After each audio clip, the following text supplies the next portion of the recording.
Hai semuanya, gimana kabar kalian? Semoga selalu dalam keadaan baik. Jadi welcome back di Andre Grayston Channel dan ini adalah segmen analisa pagi, segmen di mana kita akan mengulas untuk update news dan juga pergerakan dari market, khususnya market Bitcoin. Teman-teman, hari ini kita berada di tanggal 5 Mei 2024. Nggak terasa ya, kita sudah berada di penghujung minggu dan tentunya besok itu akan mulai dengan minggu yang baru, teman-teman, di hari Senin. Jadi untuk sentimen dan juga narasi yang bisa teman-teman perhatikan, oke, besok hari Senin tanggal 6 Mei itu akan ada rilis data terkait dengan komposit Eurozone ya, komposit Services and PMI untuk Uni Eropa.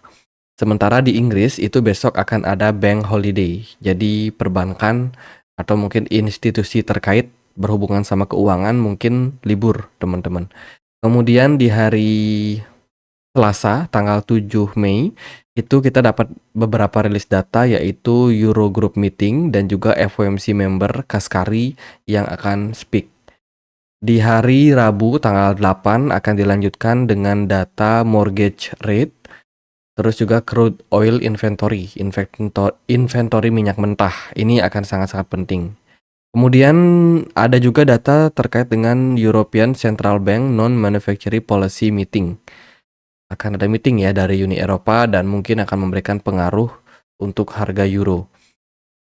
Kemudian di tanggal 9 hari Kamis itu kita dapat beberapa rilis data ekspor import dari China. Kemudian akan ada keputusan terkait dengan voting cut atau hike rate untuk Inggris, untuk Bank of England. Ini akan sangat-sangat penting. Karena melihat kira-kira keputusan dari bank sentral dari Inggris itu bakalan menaikkan atau menurunkan suku bunga. Ini akan ada votingnya dan langsung ada interest rate decision di hari yang sama, tanggal 9. Berpotensi volatile buat market. Kemudian akan ada data juga terkait dengan initial jobless claim untuk Amerika Serikat di hari Kamis. Hari Kamis cukup penting. Kemudian di hari Jumatnya akan ada rilis data terkait dengan bond auction ya, lelang bond yang jangka panjang untuk Amerika Serikat. Kemudian rilis data Fed balance sheet. Kemudian dari Amerika Serikat itu ada data soal Michigan 5 and 1 year inflation. Itu sih beberapa rilis data yang penting untuk perdagangan di minggu depan ini, teman-teman. Jadi waspada dengan volatilitas yang terjadi pada market karena yang namanya market dalam posisi sekarang itu lagi pengen lihat inflasi turun, teman-teman. Tapi kemarin ya kita lihat datanya inflasi justru naik ya, dan ini bikin market secara keseluruhan yaitu harap-harap cemas sebenarnya. Jadi makanya volatilitas cepat banget pada market. Oke, itu dari kalender ekonomi, dari beberapa news dari proyek kripto yang lain, teman-teman. Yang pertama ada MakerDAO, kemarin mengumumkan bahwa mereka akan meluncurkan 2 token baru. Namanya New Stable and New Gov Token, teman-teman. Jadi token ini tentunya berguna untuk mendukung ekosistem yang dimiliki oleh Maker. Sebelumnya MakerDAO juga sudah mengumumkan bahwa mereka berniat untuk melakukan redenominasi. Jadi MakerDAO ini kan salah satu proyek berbasiskan DeFi yang juga punya banyak sekali produk earn gitu, teman-teman, dan dia juga terkait sama RWA, Real World Asset. Nah, MakerDAO itu dikabarkan di tahun 2024 ini akan melakukan rebranding, mengganti tokennya menjadi New Governance Token atau kodenya nanti adalah NGT. Ya, jadi akan ada redenominasi dengan rasio 1:24.000. Jadi satu MakerDAO nanti akan diganti menjadi token NGT sebanyak 24.000. Jadi banyak banget supply dari MakerDAO yang akan ada ke depannya, teman-teman. Jadi ini rencana yang mereka lakukan di tahun ini. Siapa tahu memberikan impact positif. Nah, kemarin juga heboh banget. Grayscale akhirnya mendapatkan sentimen positif terkait dengan adanya inflow yang masuk ke Grayscale sebanyak 63 juta US dollar. Ini datanya per 3 Mei, hari Jumat kemarin, teman-teman. Dan juga kebanyakan dari manajer investasi ini mendapatkan inflow, kayak BlackRock dapat inflow sebanyak 13 juta, kemudian Fidelity inflow-nya sangat besar di 103 juta US dollar, kemudian ARK Invest itu dapat inflow sebanyak 24 juta, kemudian Bitwise dan juga Invesco itu masing-masing 33 juta ya, dan sisanya kebanyakan altcoin juga mendapatkan sentimen positif. Jadi dari sini kita bisa melihat adanya inflow yang masuk setelah beberapa hari outflow terjadi pada market dari ETF spot Bitcoin ini. Kalau kita lihat dari data, ini adalah inflow pertama untuk Grayscale sejak beberapa bulan terakhir. Luar biasa banget setelah banyak arus keluar yang terjadi karena beberapa narasi negatif, akhirnya Grayscale mendapatkan inflow, teman-teman. Meskipun ya nggak gede-gede banget. Kita akan lihat gimana hari Senin nanti, apakah inflow akan berlanjut atau justru ini bakalan ya sementara aja, teman-teman. Oke, ini salah satu berita yang menurut saya cukup penting, khususnya bagi kalian yang pegang SUI ya. SUI. Oke, ini ada Justin Bonds yang mana ini merupakan Europe Holders Cryptocurrency Fund. Oke, dia adalah salah satu pengamat antusiasme di dunia kripto, teman-teman, yang melihat bahwa proyek SUI ini punya beberapa kelemahan. Oke, SUI memiliki desain yang bagus, kecuali tokenomiknya, teman-teman. SUI mengklaim memiliki pasokan sebanyak 10 miliar dengan 52 yang tidak terisi hingga 2030. Artinya ada sekitar tengahnya dari 10 miliar ini yang tidak bakalan rilis ke market. Masalahnya saat ini 8 miliar SUI sedang dipertaruhkan. Lebih dari 84% pasokan dipertaruhkan dipegang oleh para pendiri. Artinya SUI ini terpusat atau centralized. Ya, belum supply-nya belum dirilis dengan baik ke market. Sehingga ini dinilai sebagai salah satu potensi bahwa harga SUI berpotensi dimanipulasi oleh para foundernya. Oke, ini kurang lebih statement yang coba untuk disampaikan oleh Justin Bonds terkait dengan tweet yang dia berikan, teman-teman, yang dia tuliskan kemarin terkait dengan fundamental SUI secara tokenomik. Itu bisa menjadi teman-teman bahan research tambahan ya. Jack Dorsey kemarin dikabarkan melalui perusahaannya yaitu Block itu akan menginvestasikan 10% dari laba kotor perusahaan untuk dibelikan Bitcoin. Baru-baru aja Jack Dorsey kembali mendonasikan sebanyak 21 juta US dollar kepada OpenShark untuk mendanai open source dan juga pengembangan dari Bitcoin. Wow, ini luar biasa. Berita dari salah satu mantan founder dari Twitter, teman-teman. Jack Dorsey. Kemudian dari berita yang lain, SEC will classify Ether as a security. Deny spot Ethereum ETF. Ini kata Michael Saylor. Michael Saylor adalah Bitcoin Pro ya. Jadi Michael Saylor tentu saja tidak suka atau tidak mendukung altcoin yang lain. Jadi Michael Saylor fokus only on Bitcoin. Tentu saja Michael Saylor berpendapat bahwa SEC bakalan mengklasifikasikan Ethereum sebagai sekuritas, aset sekuritas, dan tidak akan mendukung untuk approval terkait dengan Ethereum spot ETF.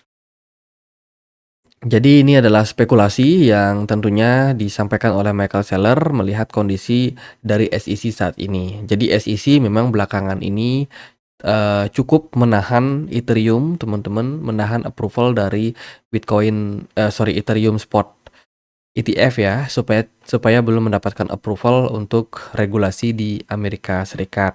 Dan ini tentunya merupakan salah satu tindakan yang kontroversial yang dilakukan oleh SEC. Kenapa? Karena kalau teman-teman ingat sejak 2023 kemarin SEC kan sempat tuh membuat daftar klasifikasi token-token yang dianggap sekuritas oleh SEC.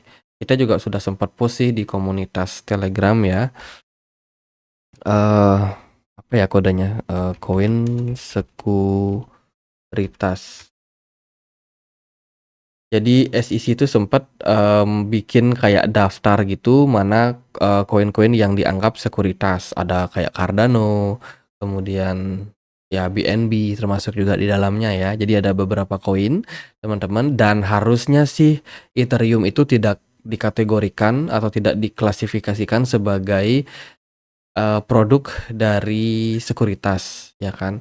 Dan ya mestinya, Ethereum masuk ke komoditas. Namun pada realitanya SEC justru menahan Ethereum, teman-teman, dan ini tentunya menjadi salah satu, hal yang sangat membingungkan dari sikap SEC, itu. Jadi ada beberapa koin sih yang dianggap bukan sekuritas kayak Bitcoin, Litecoin, Bitcoin Cash, kemudian Ethereum.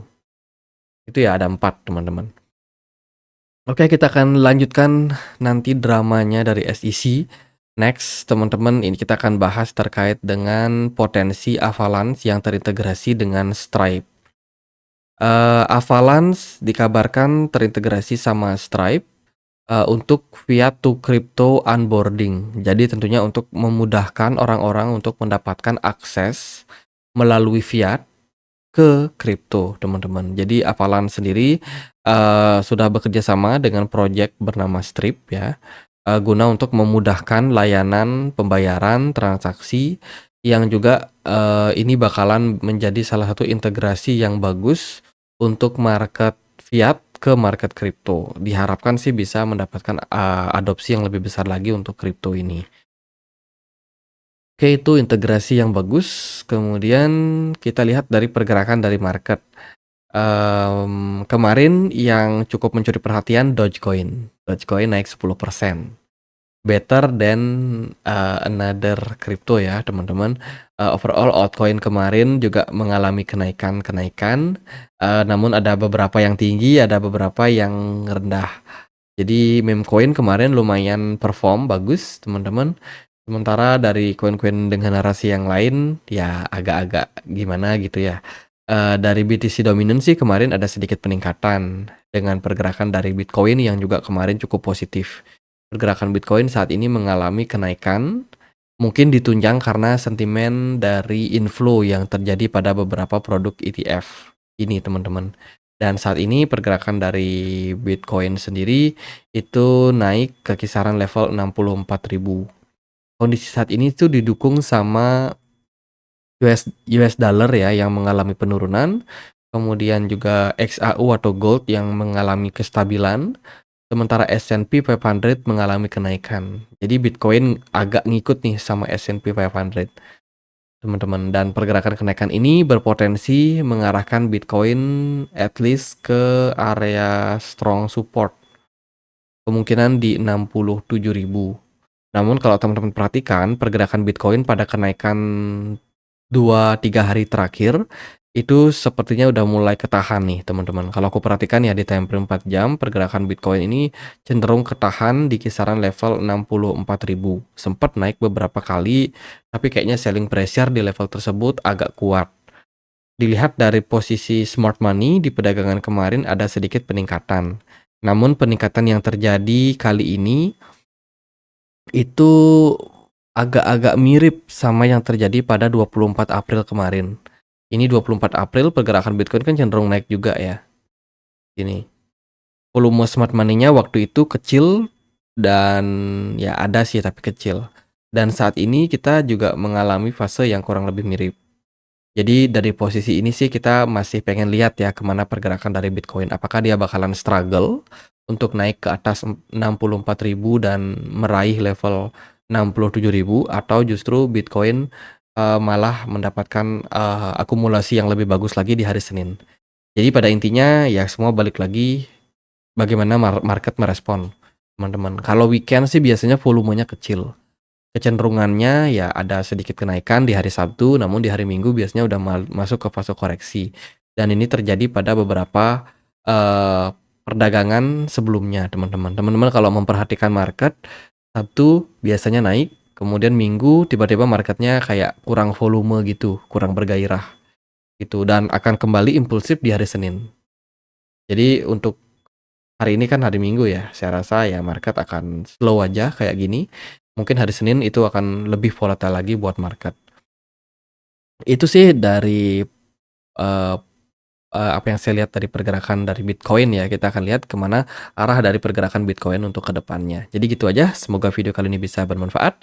Teman-teman, kita punya komunitas diskusi di Telegram, tempat aku untuk update berita-berita terbaru tentang market ya.